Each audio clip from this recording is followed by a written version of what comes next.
성경에서 하나님은 영이시라고 말씀합니다. 하나님은 영이시라 눈에 보이지 않으시고 인간의 감각으로 알 수 있는 분이 아니십니다. 여기 영이시라는 말을 이제 다른 말로는 신이라는 말로 바꿀 수가 있어요. 하나님은 신이시고 영이십니다. 사람이 눈으로 안 보이고 그 다음에 사람이 감각으로 알 수 있다고요? 없다고요? 감각으로 알 수 있는 분이 아니에요. 이것을 모르는 인생들은 하나님에 대해서 말하라고 하면 가장 먼저 다투는 내용이 뭔가? 하나님이 계신가 아니 계신가? 이 문제를 가지고 가장 먼저 씨름을 합니다. 무신론자들은 하나님이 없다고 말하죠. 또 인간의 머리로 하나님이 계신지 아니 계신지 알 수 없다고 말하는 자들, 이들은 이제 불가지론 자들이라고 그래요. 하나님이 계시다고 말하는 자들은 이제 유신론자다 그렇게 말하고, 이게 유신론, 하나님 계십니다. 하나님이 계시지 않습니다. 무신론, 계신지 아니 계신지 모르겠습니다. 불가지론. 그러나 결국 이 불가지론자들이 돌려서 말하는 것이지 본심은 하나님은 계시지 않다라는 말이에요. 그래서 그 2009년 1월 영국 전역을 운행하는 버스 800대 리차드 도킨스라는 무신론 과학자가 아마도 하나님은 계시지 않으니 이제 염려를 멈추고 너의 인생을 즐겨라 라는 광고 카피를 붙이고 차량을 운행한 적이 있습니다. 거기 사진 띄워주세요.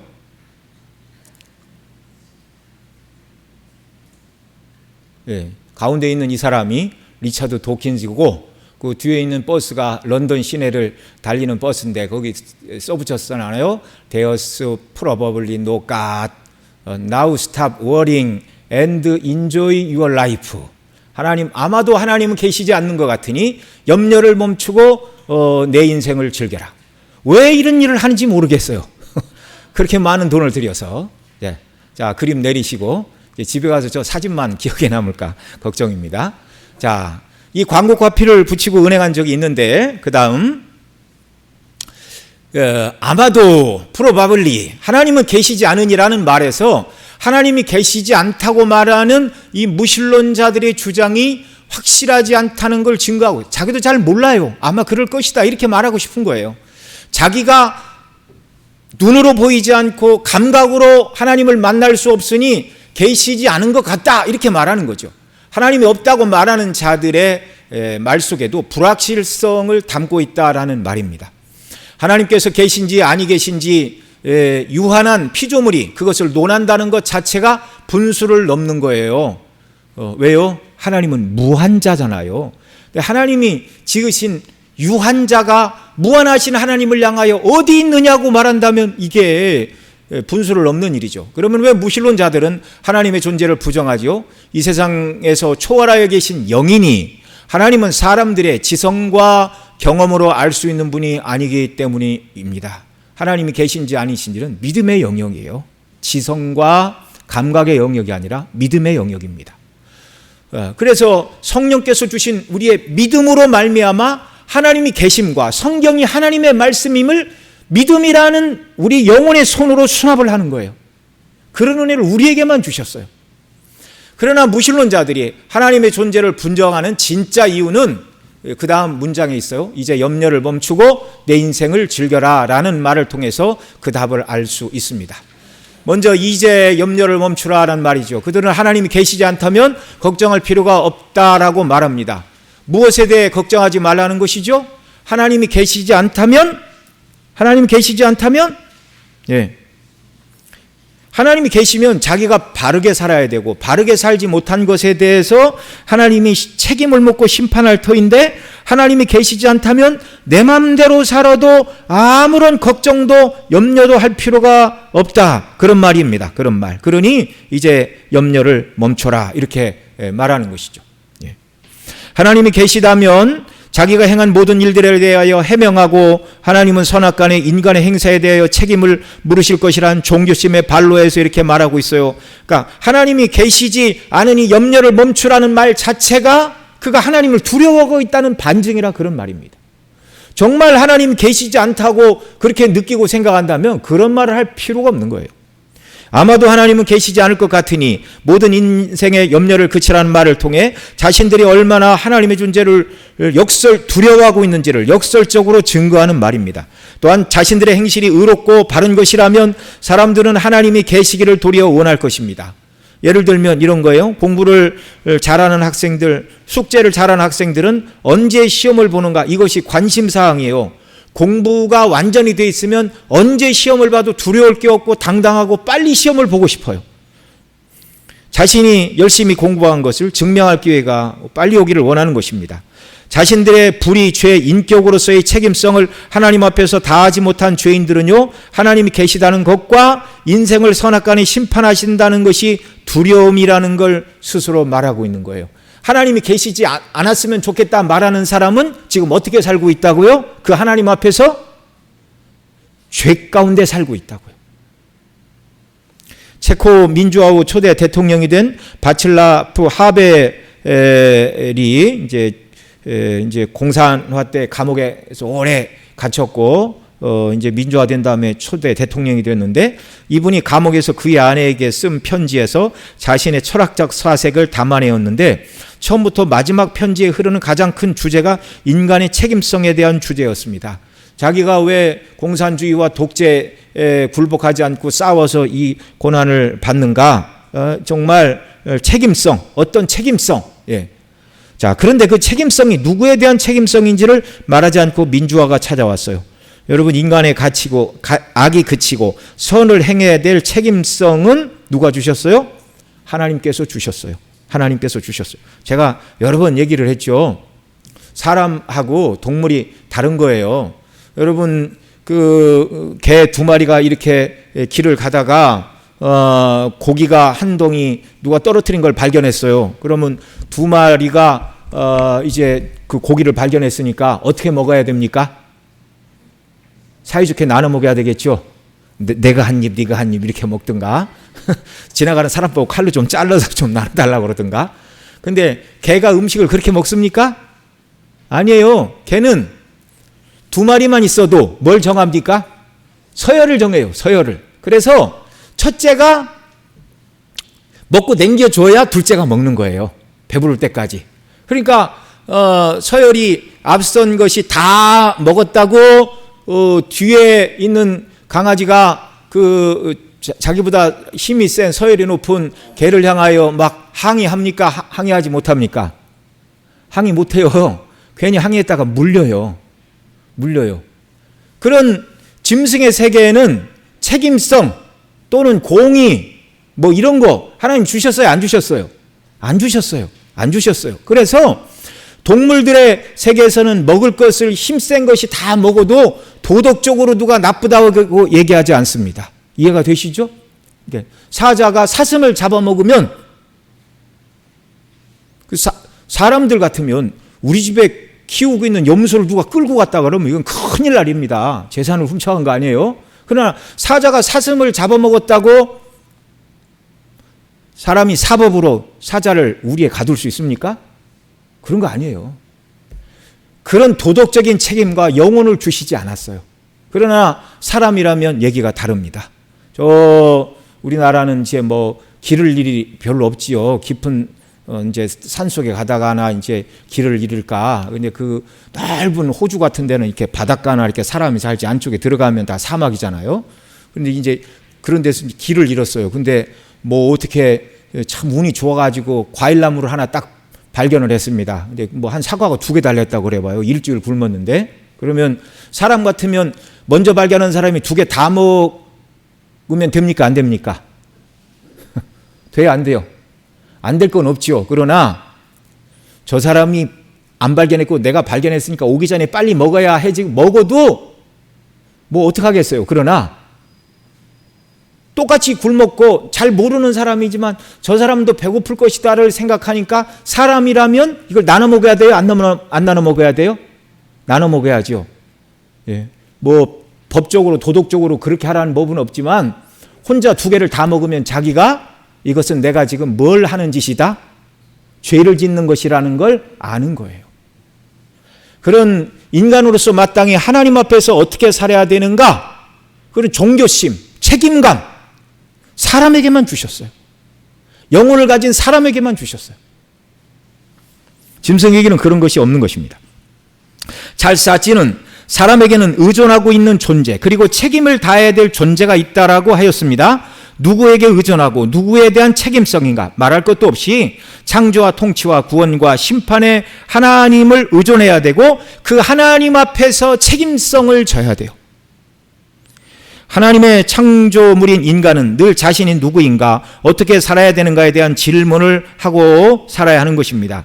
이것은 하나님께서 사람에게 영원을 사모하는 마음, 즉 종교심을 사람의 본성의 원리 속에 주셨기 때문입니다.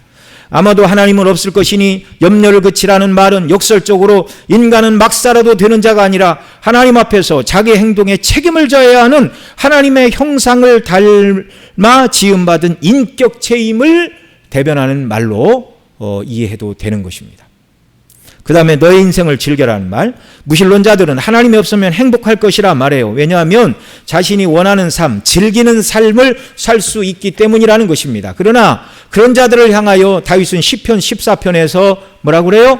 어리석은 자는 그 마음에 이르기를 하나님이 없다 하는도다. 로마서 1장에도 지혜롭다 하나 스스로 우준하게 되어 하나님의 형상을 사람과 버러지 형상의 우상으로 바꾸었느니라 그렇게 말하죠. 똑똑한 척하지만 어리석다 그런 말입니다. 그래서 지혜로운 자를 소피스트라고 그러고 어리석은 자를 모릭이라고 그래요. 바보. 그래서 똑똑한 척하지만 바보짓을 하는 사람들을 이제 소포모릭 그렇게 표현하는 것입니다. 지혜로운 척하나 헛똑똑이들. 인생이 그러잖아요. 수천억 가는 비행기 사놓고 사고 나지 말라고 그 앞에 고사를 지냅니다. 이게 인생이 그렇게 연약한 존재예요. 하나님이 없다고 말하는 자들은 자신의 말과 행동을 감시하는 심판자가 없으니 이제는 내 마음대로 할 수 있다고 생각하는 것이죠. 그리고 마음대로 자신이 원하는 대로 행하여 자신의 욕망을 채워갑니다. 그런데 다윗은 그들을 어리석은 자들이라고 말합니다. 이유가 무엇인가? 왜 하나님이 없다고 말하고 자신의 욕망을 따라 살아가는 자들이 어리석은 자인가? 첫째로 하나님께서 살아계시다는 증거가 너무나 많기 때문입니다. 둘째로 하나님이 없다고 말하면서 자기 욕망을 따라 살아가지만 그러나 하나님께서 계시지 않은 것이 아니고 그들을 다 지켜보시기 때문입니다. 거기 시편 14편 1절 하반절로 3절 같이 읽죠. 시작. 저희는 부패하고 소행이 가증하여 선을 행하는 자가 없도다. 여호와께서 하늘에서 인생을 굽어 살피사 지각이 있어 하나님을 찾는 자가 있는가 고려하신즉 다 치우쳤으며 함께 더러운 자가 되어 선을 행하는 자 없나니 하나도 없도다. 아멘. 다 치우쳐 한 가지로 무익하게 되고 죄만 짓는다고 다윗은 말합니다. 그런 자들에게 하나님의 진노의 심판이 임할 것은 너무나 당연하죠. 그러니 하나님이 없다고 말하고 자기 욕망을 따라 살아간 자들은 결국 자신에게 속은 것이요 심판은 피할 수 없는 것이니 똑똑한 척하여도 결국 어리석은 자가 된 것입니다.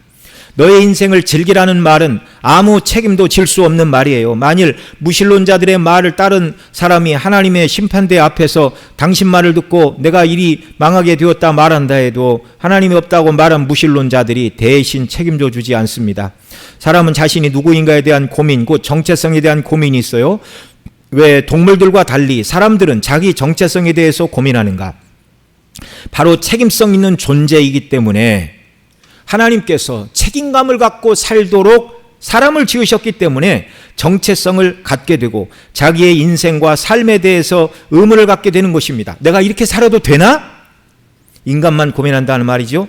인간은 하나님의 형상으로 지음을 받은 피조물이에요. 존귀한 하나님의 형상으로 지음을 받은 피조물이에요. 그래서 하나님 앞에서 책임을 다해야 되는 존재임을 저와 여러분은 한시도 잊지 말아야 됩니다.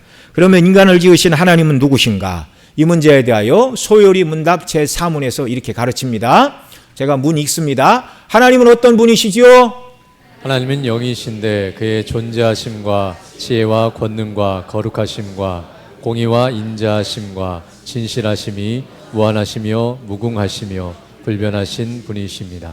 네, 그래서 이 시간은 바로 이걸 배울 겁니다. 하나님은 영이시라는 것, 그의 존재하심과 지혜와 권능과 거룩하심과 공의와 인자하심과 진실하심이 무한하시며 무궁하시며 불변하신 하나님에 대하여 한 시간 동안 살펴봅니다.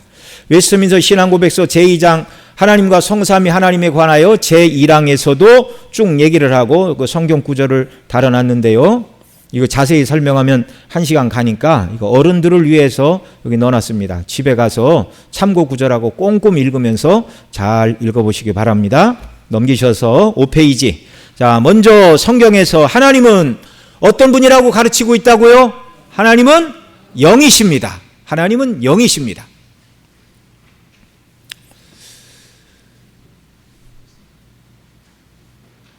자, 하나님은 영이십니다. 자, 성경 구절 같이 읽지요. 시작. 하나님은 영이시니 예배하는 자가 영과 진리로 예배할지니라. 아멘. 하나님은 영이시다. 이 말은 사람과 같은 물질적인 몸을 가지신 분이 아니라는 말이에요. 그래서 하나님은 사람이 눈으로 볼 수 있는 분이 아닙니다. 아무도 하나님을 눈으로 뵐 수 없어요. 이것이 영이신 하나님과 모든 피조물과 구별되는 독특한 특성입니다. 그렇다고 하나님이 영이시라는 말이 사람과 같은 영혼을 가지고 있는 분이라는 말도 아니에요. 하나님은 영이신데 신이시고 우리는 하나님 지으신 영혼을 갖고 있는 거예요. 그러니까 영이신 하나님과 우리 영혼은 동격이라고요? 동격이 아니라고요? 동격이 아니에요. 동격이 아니에요. 하나님은 하나님이시고 사람은 사람이에요. 영혼을 가졌지만 피조물이에요. 만일 하나님을 영혼이라고 하면 하나님과 영혼을 가진 다른 존재들과 구별할 수 없게 됩니다. 하나님께서 영이시라는 말은 신, 곧 하나님이시라는 말로서 하나님께서 창조하신 피조물인 영혼들과는 무한히 다른 하나님이시라는 말입니다. 둘째, 하나님이 영이시라는 말은 하나님께는 인간에게 있는 뭐가 없다? 몸이 없다. 그래서 성경은 무엇으로도 하나님의 무엇을 만들지 말라? 형상을 만들지 말라. 이것을 출애굽기 20장 4절로 5절에서 이렇게 말씀하셨습니다. 같이 큰 소리로 읽습니다. 시작. 너를 위하여 새긴 우상을 만들지 말고 또 위로 하늘에 있는 것이나 아래로 땅에 있는 것이나 땅 아래 물속에 있는 것에 어떤 형상도 만들지 말며 그들에게 절하지 말며 그들을 섬기지 말라 라고 말씀하셨어요. 영이신 하나님을 무엇에 비겨서 말하거나 하나님을 피조물인 무엇에 비겨서 말하거나 말하는 순간 하나님과 다른 것을 만들어내게 되고 참 하나님이 아닌 우상 숭배로 떨어지게 되는 것입니다. 그래서 하나님은 영이시니 하나님을 예배하면서 하나님의 어떤 형상도 만들지 말라. 피조물인 인생이 하나님의 형상을 어떻게 만들어요? 불가능한 일이죠. 그 요한계시록에도 보좌에 앉으신 하나님을 배웠는데 벽옥 같고 홍보석 같으신 분, 그 앉으신 의자에 무지개가 들렸는데 무지개는 녹보석 같더라. 이게 다 상징적으로 설명하는 것입니다. 어떻게 비길 수가 없어요. 하나님을 무엇에도. 또한 하나님은 물질로 된 몸이 없으시기에 시간과 장소에 제한을 받지 않으십니다. 그래서 예배하는 자가 예루살렘이나 그리심산이 아니어도 장소의 구애를 받지 않는 거예요. 언제 어디서나 영이신 하나님께 예배하는 자가 영과 진리로 예배하면, 이 말은 성령 안에서, 영은 성령이고 진리 성령 안에서, 또한 하나님을 어떻게 예비하라고 계시하여 주신 진리 안에서 예배할 때, 이렇게 성령과 진리의 말씀으로 예배할 때, 물론 그 참된 진리는 예수 그리스도이십니다. 그래서 성령과 진리로 영과 진리로 예배하라는 말은 성령 안에서 진리 되신 그리스도를 통하여 예배하라는 말씀이기도 해요. 이렇게 할 때 하나님은 그 예배를 기쁘게 받으십니다. 그래서 모든 예배는 십자가의 복음의 영광 안에서 아버지 하나님을 예배하는 것입니다. 셋째로, 하나님은 영이시라 사람과 같은 몸이 없으니까 사람의 눈으로 하나님을 볼 수 있어요? 없어요? 볼 수 없어요. 그래서 하나님은 당신 자신을 당신의 사랑하는 자녀들에게 드러내 주셨어요. 무엇을 통하여? 무엇을 통하여? 계시의 말씀을 통하여 계시해 주셨어요. 당신 자신을. 무엇으로?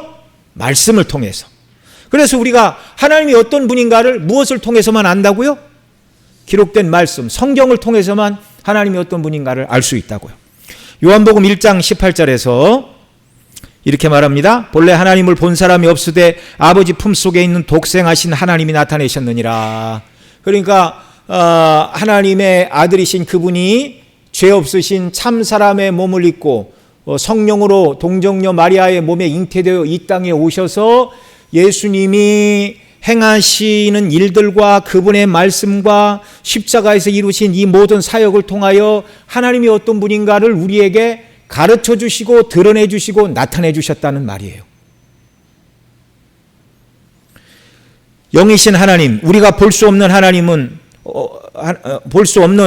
독생하신 하나밖에 없으신 하나님의 아들이란 말이죠. 예수 그리스도를 통하여 하나님 자신이 어떤 분이신지를 우리에게 드러내셨어요. 그래서 예수님은 빌립이 아버지를 보여달라고 요청할 때 예수님이 뭐라고 그러셨어요? 나를 본 자는 아버지를 보았거늘 어찌하여 아버지를 보이라 하느냐.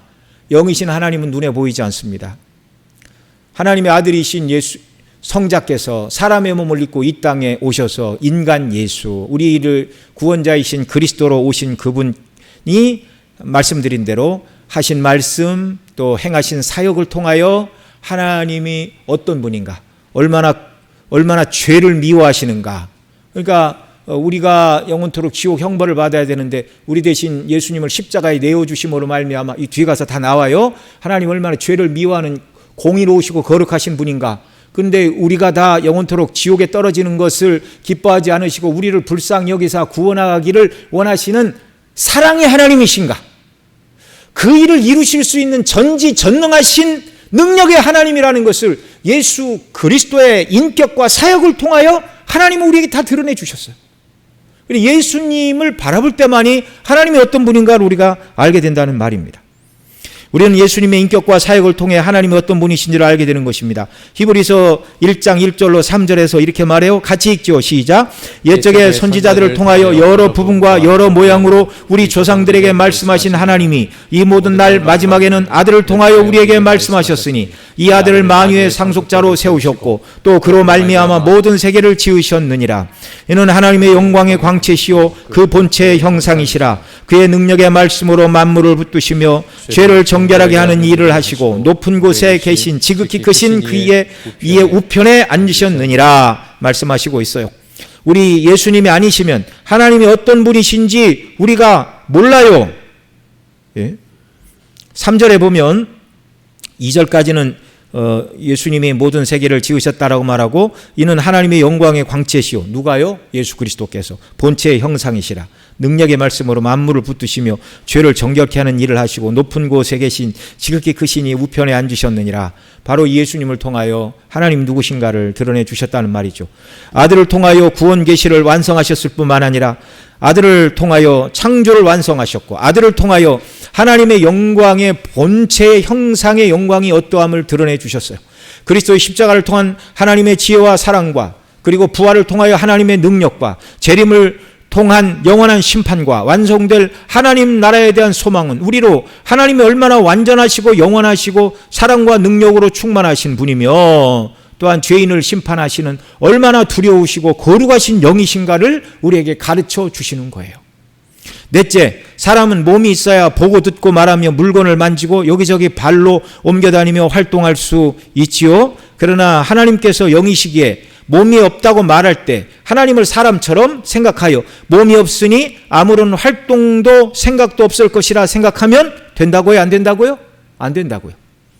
성경은 하나님께서 인간과 같은 몸은 없으시나 사람이 들으시는 것을 다 어떻게 하시는 분? 들으시고 사람이 보는 것을 다 보실 뿐 아니라 사람의 마음의 생각과 계획을 아시는 분이라고 말씀하고 있어요. 왜 그래요? 영이시라. 신이시라고요. 신. 인생이 아니고 그 인생을 지으신 하나님. 시편 39편 1절로 3절 같이 읽습니다. 여호와여 주께서 나를 살펴보셨으므로 나를 아시나이다. 주께서 내가 앉고 일어섬을 아시고 멀리서도 나의 생각을 밝게 하시오며 나의 모든 길과 내가 눕는 것을 살펴보셨으므로 나의 모든 행위를 익히 하시오니 여호와여 내 혀의 말을 알지 못하는 것이 하나도 없으시니이다. 여기 4절 내 혀의 말을 알지 못하는 것이 없으시니이다는 말이 내 말이 혀에서 나오기 전에 그러니까 심중에 있을 때도 혀로 내가 할 말을 말하지 않고 심중에 내가 무슨 말을 할까를 품은 것 같이도 다 안다는 말이에요. 영어 표현으로는 그렇게 되어 있습니다.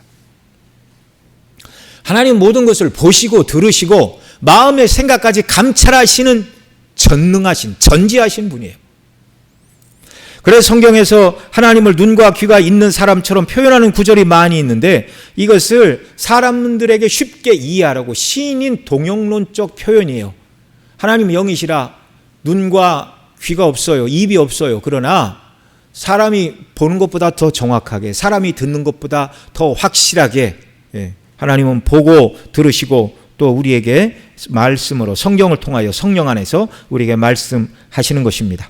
그러나 하나님은 피조물이 인간과 무언히 구별되시는 영이시니 하나님이십니다. 하나님께서 영이시라는 말은 우리처럼 능력이 모자라거나 지혜가 부족하거나 시간의 흐름에 영향을 받는 변화하는 유한적 존재가 아니라는 말이에요. 하나님 무한하시고 영원하시고 불변하십니다. 그러나 성경이 하나님을 인간처럼 표현하는 이유는 사람들로 하여금 하나님을 친근히 깨달아 알도록, 하나님을 알고 바른 관계를 가지며 하나님을 두려워하고 믿고 의지하고 사랑하며 하나님과 밀착되어 살아감으로 하나님이 보시는 눈과 들으시는 귀 앞에 하나님이 붙드시는 손에 붙들려 살아가는 자가 되라고 하나님을 마치 사람인 것처럼 그렇게 표현하고 있다, 그런 말이에요. 우리로 하여금 하나님을 의지하게 하려고. 셋째, 영이신 하나님은 스스로 존재하시며 지혜와 권능과 거룩하심과 공의와 인자하심과 진실하심이 무한하고 무궁하고 불변하십니다. 이제 이 내용들은 이제 하나씩 더 살펴봅니다.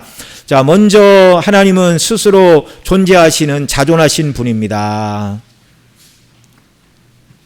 스스로 존재하시는 분을 자존하시다, 그렇게 말하죠. 자, 출애굽기 3장 14절 시작. 하나님이 모세에게 이르시되 나는 스스로 있는 자니라. 또 이르시되 너는 이스라엘 자손에게 이같이 이르기를 스스로 있는 자가 나를 너에게 보내셨다 하라.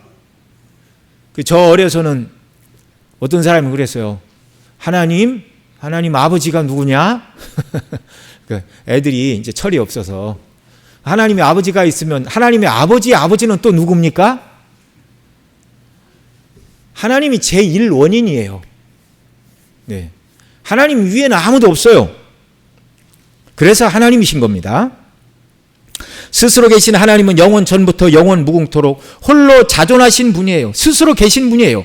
그런데 서론에서 살펴본 것처럼 하나님이 없다고 말하는 무신론 사상으로부터 인간의 온갖 죄와 부패가 흘러나오는 것입니다.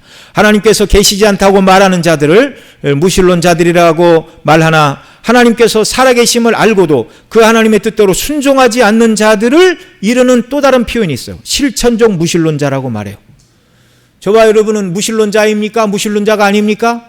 무신론자가 아니죠. 하나님의 살아계심을 분명히 믿죠. 그러면 우리의 삶으로서 하나님의 살아계심을, 인생이 아니라 사람처럼 눈이 없고 입이 있어 말씀하시거나 사람 형체는 가시지 않으나 그러나 사람보다 더 정확하게 보시고 말씀하시고 우리의 생각과 마음의 깊은 곳을 통찰하시고 또 사람처럼 손은 없으시나 전능하신 능력으로 우리를 붙드시는 그 하나님 앞에 온전히 순종하며 성령 안에서 하나님과 동행하는 저와 여러분의 삶이 되기를 원합니다. 이게 실천적 유실론자예요. 두 번째, 스스로 존재하신 하나님은 전지하신 지혜의 하나님이십니다. 하나님의 지혜는 지으신 만물고 창조하시고 지금도 만물을 통치하심으로 하나님의 지혜가 드러나고 있어요. 하나님의 창조는 인간이 우주 끝이 어딘 줄 알 수 없을 정도로 광대하고 밤과 낮 그리고 봄, 여름, 가을, 겨울이 조화롭고 꽃과 풀과 나무와 같은 식물, 새와 물고기와 짐승과 같은 동물, 흙과 모래와 자갈과 돌과 바위 같은 광물들 그 자체로 아름답고 조화를 이루며 또 모든 항성, 붙박이별, 행성, 공전계절을 따라 움직이는 별들. 이제 아이들도 있으니까 이게 무슨 말인지 궁금해할 것 같아서 풀어놨습니다. 네. 자기 궤도, 별들이 이렇게 돌아가는 이 궤도, 이게 궤도예요. 돌아가는 길을 따라서 조화롭게 운행함을 통하여 하나님의 지혜의 영광을 드러내 주셨어요. 또한 하나님의 무한하신 지혜로 인간 스스로 해결할 수 없는 죄의 문제를 해결책을 제시해 주셨습니다. 하나님의 지혜로 우리 죄를 해결하신 방식이 뭐예요? 십자가의, 그리스도의 십자가의 대속이에요. 우리 죄를 해결하시기 위하여 독생자를 내어주심을 통하여 하나님의 무한한 지혜를 우리가 깨닫게 됩니다. 우리가 죄를 사함받기 위해서는 우리의 모든 죄값이 지불되어야만 하는데 사람이 어떻게 자기 이 죄를 지불을 해요? 아유, 엄마 내 집 좀 대신 지불해 주면 안 돼? 엄마가 사랑해서 그렇게 하고 싶어도 그 엄마도 죄인이야. 그러니까 인생이 자기 자신을 구원하지 못하고 부모가 아무리 자녀를 사랑해도 부모가 자녀를 구원하지 못해요. 자녀가 부모를 사랑해도 자녀가 부모를 구원할 수가 없어요. 이 난제, 인간 스스로는 해결할 수 없어요. 도덕으로, 윤리로도, 철학으로도, 아무거로도 인간의 죄의 문제가 해결이 안 됩니다. 하나님께서 죄의 문제를 해결할 길을 찾으셨어요. 전지하신 하나님의 죄를 해결하는 방식이 뭐라고요? 우리의 죄를 해결하시기 위하여 독생자를 내어주심을 통하여 하나님의 무한한 지혜를 깨닫게 됩니다. 우리 죄가 사함받기 위해서는 지불되어야 하는데 그것이 하나님의 공의이기 때문입니다. 그러나 죄인된 우리는 우리 자신의 죄를 스스로 해결할 수 없고 다만 영원토록 지옥 형벌을 통하여 그 죄에 대한 공의의 값을 치러야 할 뿐입니다. 이런 죄인이 다른 사람의 죄 문제를 해결할 수 없는 것은 너무나 당연한 것이죠. 그런데 하나님께서는 무한하신 하나님의 아들을 우리와 같은 사람의 몸으로 이 땅에 입고 태어나게 하셨는데 여기 이제 몇 마디 빠졌죠. 성령으로 잉태하게 하셔서 원죄 없으신 참 사람의 몸을 입고 태어나셔서 우리의 대속자가 되게 하셨고, 무지하신 분이 우리 죄를 대속하심으로 완전하게 우리가 감당해야 될 우리의 죄값을 지불하게 하셨어요. 이것이 하나님의 전지하신 지혜로 말미암아 나온 구속의 방식입니다. 그래, 하늘의 천사들도 예수님의 십자가를 통하여 택한 백성을 구원하는 방식들을 보기를 원했다. 그러니까 예수님이 십자가를 지시기 전까지는 하늘의 천사들도 하나님께서 저 죄인들을 도대체 어떤 방식으로 죄를 의롭다 하시고 죄 문제를 해결하시고 택한 백성을 구원하시는가, 천사들도 궁금했어요. 예수님 통해서 대속의 방식으로 죄인들을 구원하시는 방식을 보고 천사들도 하나님을 찬미하는 것입니다. 또한 하나님의 통치를 통하여 하나님의 지혜가 드러났는데, 하나님께서 세상의 인간 역사와 함께 구속사를 진행하심을 통하여 그리스도 안에서 구원하신 언약을 성취하시고 또 구속의 역사 속에서 택한 백성 모두를 구원하심으로 하나님의 구원 계획을 완전히 이루어 가십니다. 결국 그리스도 예수의 날에 성도 개개인은 모든 것이 성도의 구원과 성화를 위해 합력하여 선을 이루시려고 인간의 역사와 구속사를 진행하신 것을 고백하게 될 것입니다. 지금 힘들고 고난 가운데 계십니까? 조금만 참으시기 바랍니다. 예수님 다시 오시는 날, 하나님께서 나를 이런 존귀한 자로 만드시려고 예수님 믿는 믿음을 주셨고 때로는 고난도 주셨고 어려움도 주셨군요. 이렇게 고백하게 되는 줄을 믿으시기 바랍니다. 그 다음, 자존하시며 지혜의 하나님은 동시에 전능하신 어떤 하나님이라고요? 권능의 하나님이라고. 올마이티, 모든 권세가 하나님께 있어요. 권능의 하나님, 전능하신 하나님. 하나님의 권능도 무한하시고 무궁하시고 불변하십니다. 하나님은 전능하신 분이시고, 자, 창세기 17장 1절 시작. 나는 전능한 하나님이라 너는 내 앞에 행하여 완전하라. 자, 하나님은 전능하신 분이고 또 하나님은 능치 못할 일이 있습니까? 없습니까? 없어요. 예레미야 32장 17절 시작. 주 여호와여, 주께서 큰 능력과 펴신 팔로 천지를 지으셨사오니 주에게는 할 수 없는 일이 없으시니이다. 하나님은 하실 수 없는 일이 없어요. 물론 거짓말은 하지 않으십니다. 거짓말은 하실 수가 없는 거예요. 하나님의 성품상. 하나님의 능력이 창조와 섭리와 구속에도 잘 드러나 있습니다. 하나님의 능력이, 창조를 통해서는 하나님의 능력이 어떻게 드러났어요? 무에서 유를 창조하셨어요. 아무것도 없는 데서 오직 능력의 말씀으로 만물을 지으셨습니다. 지으신 만물을 또, 자, 하나님의 창조, 무에서 유의 창조, 그 다음에 하나님의 섭리를 통해서도 하나님의 능력이 드러났는데 그 능력의 말씀으로 지금도 무엇을 붙들고 계신다고요? 만물을 붙들고 계시고, 히브리 1장 3절 시작. 그의 능력의 말씀으로 만물을 붙드시며. 그러니까 지금 여러분 별과 별들이 이렇게 충돌해서 한참 됐네요. 아마겟돈 영화라는 게 있었어요. 그래서 브루스 웰리스가 주인공인데 큰 혜성이 지구를 향하여 막 이렇게 달려옵니다. 이거 이제 발견을 했어요. 근데 어떻게 해야 되는가? 그 그냥 쏘면 안 되고 그 해성에 가서 이렇게 굴을 파고 그 해성 깊숙한 곳에 핵무기를 떨어뜨려서 공중에 폭발을 해야 이제 지구에 안 부딪힌다. 뭐 그런 드라마 스토리 보신 분들도 있을 거예요. 지구는 그렇게 망하지 않습니다. 걱정하지 마십시오. 왜 그래요? 하나님 붙들고 계세요. 하나님 붙들고 계세요. 사람들이 지구를 뭐 12번도 더 쪼갤 만큼 핵무기를 만들어 놨지만 핵전쟁으로 인류는 끝나지 않습니다. 믿으시기 바랍니다. 인류의 마지막은 어떻게 끝나요? 예수님 재림하심으로 끝나는 거예요.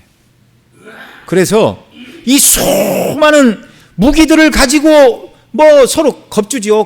뭐 핵무기 쏜다. 뭐 별소리를 다 하지만 하나님이 붙들고 계세요. 하나님이 붙들고 계심을 믿으시기 바랍니다. 네. 대한민국은 미군이 지키는 것도 아니고 북한의 핵과 미사일을 우리의 현무 5가 지키는 것도 아니고, 물론 그런 방편을 하나님이 쓰시죠. 궁극적으로 이 나라를 누가 붙들고 계세요? 하나님 붙들고 계세요. 그러니까 성도들이 깨어서 기도해야 돼. 능력으로 모든 만물을 붙들고 계실 뿐만 아니라 또 하나님의 능력이 어디에도 나타났다고요? 하나님의 능력이 창조와 섭리와 구속에도 드러났습니다. 그래서 지금 섭리 속의 모든 육체에게 하나님이 식물을 주시고 또 택한 백성들을 복음으로 중생케 하시는 하나님의 전능하신 능력이 나타났습니다. 또 특별히 예수님을 죽은 자 가운데서 살리심을 통하여 하나님의 전능하신 능력이 드러났어요. 죽은 자를 살리는 것은 하나님의 영역입니다. 예수님은 차고목한 죽음의 형틀인 십자가에서 물과 피를 다 흘리시고 생명의 기운이 다 빠져나감으로 운명하여 죽으셨어요. 그런 예수님을 하나님께서 죽은 자 가운데 살리셨어요. 왜요? 인생의 죄값을 다 지불하셨고 구속을 완성하셨기에 죽음의 영역에 머물게 하실 수 없었기 때문입니다. 또한 예수님의 대속을 믿는 모든 성도들을 영적으로 죽은 자 가운데서 다시 살게 하셨습니다. 중생케 하셨습니다. 요한복음에서 거듭난다라는 말을 하늘로부터 난다, 그렇게 원어적으로는 뜻이 그렇습니다. 위로부터 난다. 하나님께서 거듭나게 하시는 거예요. 그래서 그리스도의 십자가는 하나님의 지혜와 사랑과 능력이 드러났다라는 말입니다. 네 번째, 하나님은 거룩하시고 의로우시고 선하시며 진실하신 분이십니다. 자, 하나님은 거룩하신 분이에요. 레위기 11장 45절에서 하나님은 당신의 거룩하신 분임을 이렇게 말씀해 주셨어요. 같이 읽습니다. 시작. 나는 땅에서 인도하여낸 여호와라. 내가 거룩하니 너희도 거룩할지어다. 아멘.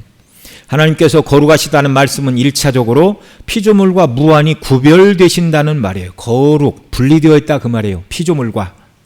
그래서 피조물과 구별되신 하나님께서는 항상 참되시고 완전하시고 깨끗하시고 순결하신 분이십니다. 어떠한 악도 없으시고 순결하시고 죄를 미워하시고, 그래서 거룩하신 하나님은요, 작은 죄라도 용납이 됩니까? 안 됩니까? 용납이 안 되는 거예요. 작은 죄라도 찾아서 반드시 심판하시는 분입니다. 그래서 죄인은 죄를 가지고 하나님 앞에 나갈 수 없는 거예요. 하나님은 죄에 대해서 불로 태워 정결케 하시는, 악에 대하여 소멸하는 불이십니다. 히브리 12장 29절 시작. 우리 하나님은 소멸하는 불이십니다. 우리가 거룩한 자가 아니었으나 우리 구주 예수 그리스도의 대속의 은혜로 거룩함을 입은 자들이 되었어. 이것을 히브리 2장 9절로 11절에 이렇게 말합니다. 함께 읽습니다. 시작. 오직 우리가 천사들보다 잠시 동안 못하게 하심을 입은 자 곧 죽음의 고난 받으심으로 말미암아 영광과 존귀로 관을 쓰신 예수를 보니 이를 행하심은 하나님의 은혜로 말미암아 모든 사람을 위하여 죽음을 맛보려 하심이라. 그러므로 만물이 그를 위하고 또 그로 말미암은 이가 많은 아들들을 이끌어 영광에 들어가게 하시는 일에 그들의 구원의 창시자를 고난을 통하여 온전하게 하심이 합당하도다. 거룩하게 하시는 이와 거룩하게 함을 입은 자들이 다 한 근원에서 난지라. 그러므로 형제라 부르시기를 부끄러워하지 아니하시고, 이렇게 말씀하고 있어요. 예. 정말 우리를 죄에서 구원하시기 위하여 하나님이 그의 아들을 죽음의 고난을 통과하게 하셨어요. 우리가 죄 때문에 죽어야 되는 자들인데 예수님이 우리 대신 고난을 통과하게 하셨고, 그 예수님을 믿을 때 정말 그들 아들들을 이끌어 영광에 들어가게 하시는 분. 11절에서는 거룩하게 하시는 이와, 예수님이죠. 거룩하게 함을 입는 자, 우리를 말합니다. 우리를 구원하사 한 근원에서 나게 하셨어요. 하나님의 계획 안에서, 섭리 안에서, 사랑 안에서. 그래서 예수님이 우리를 형제라 부르기를 부끄러워 아니하신다. 자, 그러니 거룩하신 하나님을 닮아 구원받은 저와 여러분이 거룩해야 됩니다. 둘째로 하나님은 어떤 분이라고요? 의로우신 분. 하나님께서만 의로우신 분이시라서 하나님께서 의의 기준이 되시는 거예요. 그래서 그 의의 기준으로 상 줄 자에게 상을 주시고 심판할 자에게 심판을 내리시는 하나님이 의로우신 분이라 심판자가 되시는 거예요. 이것을 로마서 2장 6절로 8절에서는 이렇게 말합니다. 같이 읽죠. 시작. 하나님께서 각 사람에게 그 행한 대로 보응하시되 참고 선을 행하여 영광과 존귀와 썩지 아니함을 구하는 자에게는 영생으로 하시고 오직 당을 지어 진리를 따르지 아니하고 불의를 따는 자에게는 진노와 분노로 하시리라.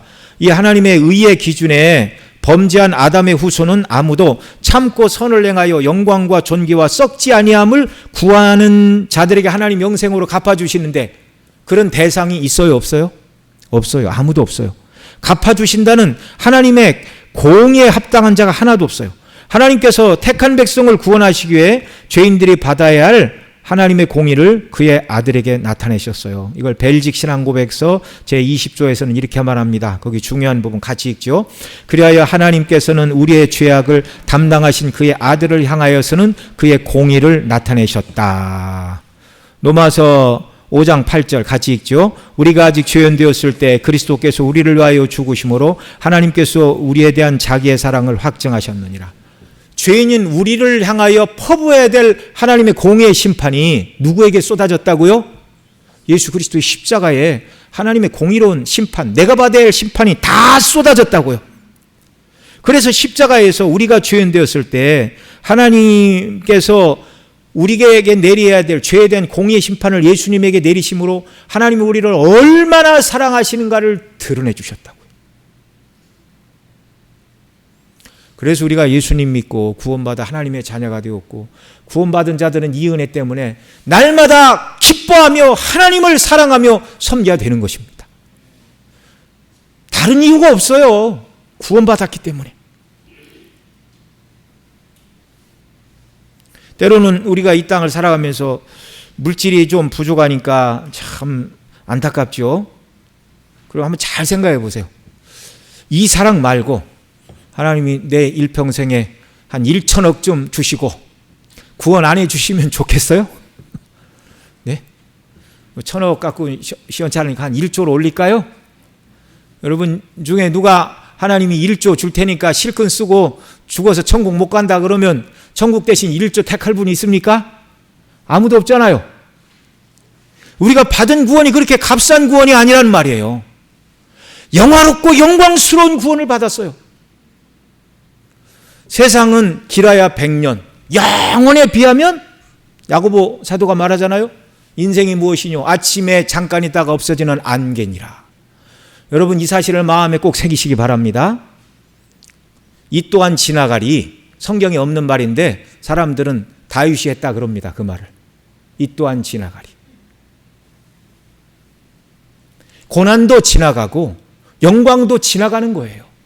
잠시 지나가고 하나님이 저와 여러분을 위해서 예배해 놓으신 영원한 천국 새 예루살렘만 영광의 나라입니다. 영원 무궁토록 지금보다 더 빛나는 예수님을 닮은 완전한 영화롭게 된 신앙인격으로 하나님 영화로우신 하나님 앞에 서도 두렵거나 부끄러울 것이 없는 완전한 자로 하나님이 우리를 성화시켜 영화롭게 하사 벽옥 같고 홍보석 같으신 하나님 앞에 보석 같은 존재로 세우시고 영원토록 하나님과 교제하는 영광의 구원이 저와 여러분의 것이에요. 영적으로는 이루어졌고 시간상으로도 멀지 않았습니다. 그 다음 하나님은 어떤 분이라고요? 진실하신 분. 이 말은 하나님께는 거짓이 없고 디도서 1장 2절 시작. 영생의 소망을 위함이라. 이 영생은 거짓이 없으신 하나님이 영원전부터 약속하신 것인데 하나님은 거짓이 없어요. 진실하세요. 그래서 한번 약속하신 것은 중간에 바꾸신다고요? 안 바꾸신다고요? 안 바꾸신다고요. 만약에 하나님이 진실하지 않고 인간이 하는 것을 그래, 내가 너를 구원은 하려고 계획을 세웠지만 너 하는 거 봐서. 이게 사람이에요. 그래요, 안 그래요? 사람은 항상 하는 거 봐서요. 하는 거 봐서. 그런데 하나님은 인간이 하는 거 봐서가 아니에요. 인간이 하는 거 봐서는 처음부터 글러먹은 존재라는 걸 하나님은 아십니다. 인간은 악한 존재라는 걸. 창세기 노아 홍수가 일어나기 전에 하나님 보셨잖아요. 인간의 행위가 항상 악할 뿐임을 보시고 아담의 후손들은요 선한 존재가 없어요. 그래서 진실하신 하나님이 창세전에 구원할 자를 택하셨고 한 번 구원하겠다고 택한 백성에게는요 은혜를 거두시는 분이 없으신, 거두시는 일이 없으신 진실하신 하나님이심을 믿으시기 바랍니다. 그 하나님께 내가 택함을 받았고 그 하나님에 의하여 성령으로 거듭나 하나님의 자녀가 되었습니다. 저는 하나님의 진실하심이 너무 좋아요. 여러분은 어떠십니까?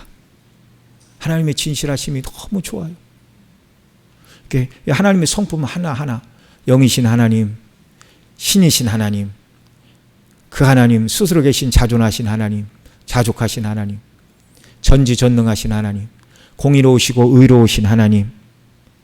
그 다음에 이제 우리가 또 이제 진실하시고 선하신 하나님 지금 배우고 있잖아요.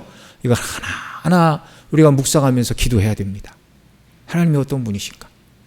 우리에게 얼마나 큰 위로와 힘과 은혜를 공급하는지 몰라요. 하나님은 진실하십니다. 그 모든 말씀도 진실하십니다. 요한복음 17장 17절 시작. 그들을 진리로 거룩하게 하옵소서. 아버지의 말씀이 진리니이다. 인간이 범죄하자마자 여자의 우선을 통한 구원을 약속해 주셨고 구속사를 통하여 그 약속을 이루어 주셨고 지금도 이루고 계시는 한 번 언약하신 것을 확실하게 이루시는 진실하신 하나님, 변개치 않으시는 하나님.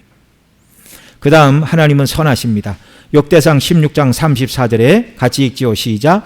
여호와께 감사하라. 그는 선하시며 그의 인자심이 영원하미로다. 노래하고 있고 시편에서도 역시 하나님께서 여호와께 감사하라. 그는 선하시며 인자심이 영원하다고 시편 여러 곳에서 노래하고 있습니다. 하나님은 지혜에 있어서 전지하시고 권능에 있어서 전능하실 뿐만 아니라 하나님은 선하신 분입니다. 그 하나님의 선하심이 택한 백성을 구원하시기 위하여 아들을 내어주셨어요. 선하시지 않으면 어떻게 아들을 내어줍니까? 그 아들과 함께 또한 모든 것을 우리에게 은사로 내어주셔서 우리 구원을 완성하여 주십니다. 로마서 8장 32절 시작. 자기 아들을 아끼지 아니하시고 우리 모든 사람을 위하여 내어주시니가 어찌 그 아들과 함께 모든 것을 우리에게 주시지 않겠느냐. 우리의 구원이 완성되도록 하나님께서 모든 것을 은사로 함께 하심을 믿으시고 필요한 은혜를 날마다 간구하시기 바랍니다. 그 다음 영이신 하나님은 어떤 분이에요? 무한하시고 무궁하시고 불변하신 분입니다. 어제 조금 길어서 오늘은 제가 짧게 하는 겁니다. 막 달려오다 보니까 얼마 안 남았네요. 좀 아쉽기는 하지만 네.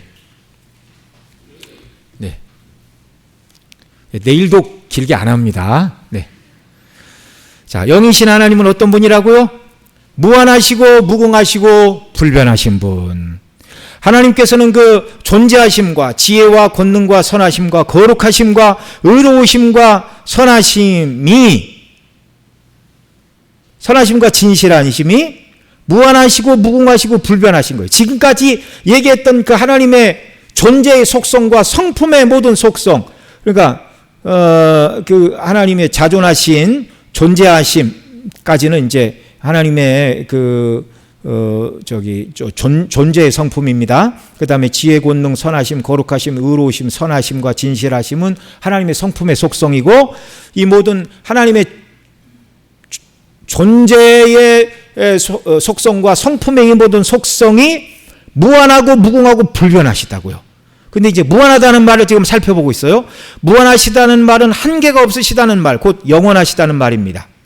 하나님의 존재와 지혜와 권능과 선하심과 거룩하시고 의로우심과 선하심과 진실하심이 영원하신 분이라는 말이에요. 무한하다는 말이. 무한하신 하나님 곧 영원하신 하나님의 구원과 사랑을 받아 하나님의 자녀가 된 저와 여러분의 신분도 이제 어때요? 영원한 거예요. 영원한 구원. 영원한 구원. 그 다음에 무한하신 하나님 곧 영원하신 하나님은 또한 어떤 하나님? 무궁하신 하나님, 끝이 없으신 하나님. 무궁하다는 말은 시작도 끝도 없으신 분으로서 영원 전부터 영원 무궁토록 그 끝이 없다는 말이에요. 영원 무궁토록 스스로 계시는 자존자라는 말이에요. 무한하다는 말도 영원하다는 말이고 무궁하다는 말도 영원하다는 말이에요. 한계가 없고 끝이 없어요. 영원 무궁토록 그 끝이 없으신 분으로서 영원 무궁토록 스스로 계시는 자존자. 시편 90편 2절에 이렇게 말합니다. 산이 생기기 전 땅과 세계도 주께서 조성하시기 전 곧 영원부터 영원까지 주는 하나님이시니이다. 이렇게 고백하고 있어요. 그 다음 마지막으로 하나님께서는 또한 어떤 분이라고요? 불변하신 분, 변치 않는 분. 변치 않는 분. 사람은 변치 않는 걸 좋아하잖아요. 소나무여 소나무여 변하지 않는 그 빛. 예, 근데 2절 가사가 뭔 줄 압니까? 오 소녀여 오 소녀여 변하기 쉬운 마음. 근데 우리 하나님은 어떤 분이라고요? 변치 않으시는 분, 불변하시는 분. 사람처럼 변덕을 부린다면 어떻게 하나님이 우리를 끝까지 봐주실 수 있어요? 아들을 내어주어서 구원하고 거룩한 삶을 살아라 하셨는데 날마다 그 하나님을 잊고 자기 원하는 세상 길로 가고 있는 자들을 불변하시는 하나님이 아니라 우리처럼 속 좁은 하나님이라면 아무도 구원받지 못합니다. 근데 하나님은 변치 않으시는 분이에요. 불변하시는 분이라는 말은 그 모습이 항상 변함이 없으신 분으로서 어제나 오늘이나 영원토록 동일하신 분이시라는 말입니다. 하나님의 불변하심에 대하여 성경은 이렇게 말해요. 야고보 1장 17절 시작. 온갖 좋은 은사와 온전한 선물이 다 위로부터 빛들의 아버지께로부터 내려오나니 그는 변함도 없으시고 회전하는 그림자도 없으시니라. 시편 102편 25절로 27절 시작. 주께서 옛적에 땅에 기초를 놓으셨사오며 하늘도 주의 손으로 지으신 바라. 천지는 없어지려니와 주는 영존하시겠고 그것들은 다 옷같이 낡으리니 의복같이 바꾸시면 바뀌려니와 주는 한결같으시고 주의 연대는 무궁하리이다. 여기 26절 천지는 없어지려니와 주는 어떻게 하신다고요? 영존하신다고요. 불변하신다고요. 그래서 그 하나님 지으신 것들은 옷같이 낡으리니 의복같이 바뀌면 바뀌려니와 이렇게 말하고 있어요. 여러분 하나님 지으신 천지 만물이 낡아지고 옷처럼 하나님이 새로 바꾸시는 때가 옵니까 안 옵니까? 와요. 우리 배웠잖아요. 7인이 떼어질 때 7 나팔 7 대접이 부어질 때 우리 눈에 보이는 모든 것들이 하나님께서 다 불로써 정결케 하사 태워서 정결하게 하시고 새하늘과 새 땅을 만드신다. 그러나 하나님은 항상 영존하시고 27절 주는 어떤 분이라고요? 한결같으시다고요. 한결같으시다고. 그리고 그 주의 연대 무궁합니다. 하나님이 왕으로 통치하시는 주의 연대는 무궁한 연대, 무궁한 왕. 그분이 누구예요? 그리스도 예수 안에서 저와 여러분의 하늘 아버지, 아바 아버지. 우리는 아침에 한 약속도 저녁까지 기억하지 못하고 잃어버린 경우가 있죠. 만일 우리의 구원을 하나님께서 우리 편에 맡겨놓으셨다면 아무도 스스로 구원을 이룰 수가 없습니다. 오직 인생과 무한히 구별되신 영이신 하나님, 그의 존재하심과 지혜와 권능과 거룩하심과 공의와 인자하심과 진실하심이 무한하시며 무궁하시며 불변하신 하나님께서 그 아들 안에서 우리를 구원하시고 구원하시기로 작정하시고 이루신 구원이기에 오직 우리가 예수님의 대속의 십자가의 구원의 복음을 믿음으로만 구원을 받는 것입니다. 이 구원은 변치 않는 거예요. 오직 하나님의 인자하심과 진실하심이 무한하시고 무궁하시고 불변하심으로 우리의 구원도 하나님 안에서 무궁하고 불변하는 영원한 구원을 받은 자들입니다. 감사할 것밖에 없어요. 그래서 저는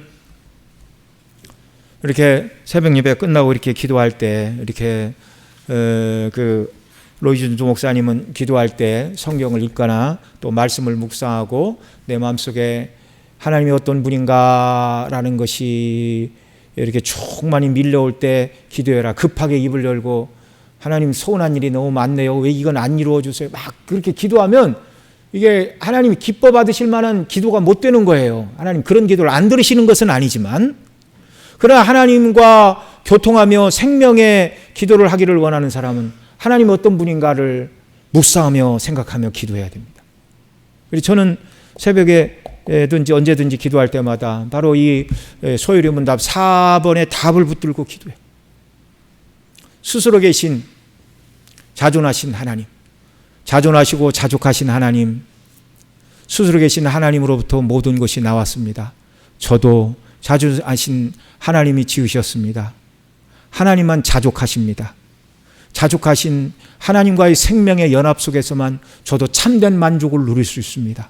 제게 베풀어 주신 구속의 은혜와 영광으로 충만케 하사 주 안에서 참된 만족을 누리며 살아가는 저의 삶이 되게 하시고 오늘 한날의 삶이 되는 은혜를 주옵소서. 우리가 배웠잖아요. 하나님은 지혜로우신 분입니다. 지혜로 모든 만물을 어떻게 지을까를 계획하셨고, 또 죄에 빠진 저를 구원하시기 위하여 십자가의 대속의 길을 영원전에 지혜로 계획하신 하나님, 그 능력으로 만물을 지으시고 저를 지으시고 또한 십자가의 구속을 믿는 저를 거듭나게 하사 새로운 피조물로 저를 만드신 하나님의 전능하신 구원의 능력을 찬양합니다. 하나님은 거룩하시고 의로우십니다. 그래서 그 거룩하신 하나님 앞에서 나 같은 인생이 감히 설 수 없는 죄인인 것을 고백하지 않을 수 없습니다. 그런데 하나님은 진실하시고 선하시사 영원전에 택한 자를 버리지 않겠다 진실하신 하나님, 선하신 하나님이 나의 죄 대신 아들을 대신 십자가에 내어주심으로 말미암아 그 피로 내 죄를 씻으시고 하나님 앞에 거룩하고 흠이 없다고 나를 인정해 주시고 보아주시니 너무나 감사합니다. 하나님의 이 존재와 지혜와 권능과 거룩하심과 의로우심과 진실하심과 선하심이 무한하시고 무궁하시고 불변하심이 저에게 힘이요, 제게 은혜요, 제게 능력이요, 제가 오늘도 살아갈 힘과 은혜를 주께서 공급하시나이다. 저는 항상 그렇게 기도를 시작을 합니다. 여러분도 그렇게 기도를 시작하시고 주 앞에 나가시기를 바랍니다. 하나님이 어떤 분인가? 우리 찬송 드리고 하나님 앞에 기도 드리겠습니다. 찬송가 310장, 아 하나님의 은혜로 있을 데 없는 자.